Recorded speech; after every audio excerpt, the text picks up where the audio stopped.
Inabot ng hanggang lampas taong baha ang ilang lugar sa Quezon City kasunod ng walang patid na ulan kahapon.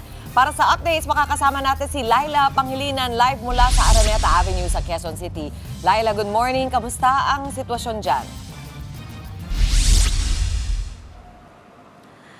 Chiki, eto na nga, humupa na ang baha sa kahabaan ng Araneta Avenue, pero humupa man o bumaba man ang tubig dito, hindi naman nakaligtas ang gate ng ilalim ng Skyway mula sa Malasampayan na basura na naandito. Hala, sige, parcel pa more mga kapatid. O order pa tayo ng order dahil ayan ang mga nakikita kong mga basurang nakasabit dito. Bukod dun sa mga one-time use plastic, mga sachet ng chichirya, noodles, kape at marami pang iba.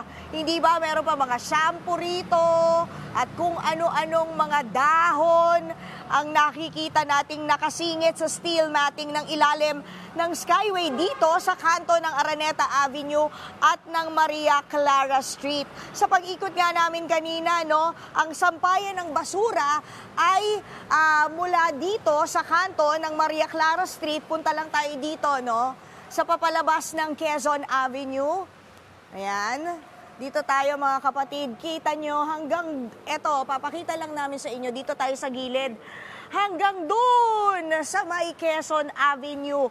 Yaang mahabang sampayan ng basurang iyan. Nako, grabe, hindi ba? So, sa tingin ko marami-raming paglilinis ang gagawin ng mga kinauukulan bago tuluyang maging mas okay ang itsura netong kahabaan ng Araneta Avenue ito dito sa may bandang Maria Clara Street, hindi ba? Samantala nga kahapon, Mami Chiki, sa kasagsagan ng ulan ay lampas tao naman ang baha sa barangay Tatalon sa Quezon City. Humupa man ang baha, nag-iwan ito o nagkaroon tayo ng nasa 200 plus na pamilya o nasa 800 na individual na nasa evacuation center ngayon. Kaya mamaya, yan ang titingnan natin kung kumusta na ang kanilang sitwasyon doon. Yan muna ang pinaka-latest dito.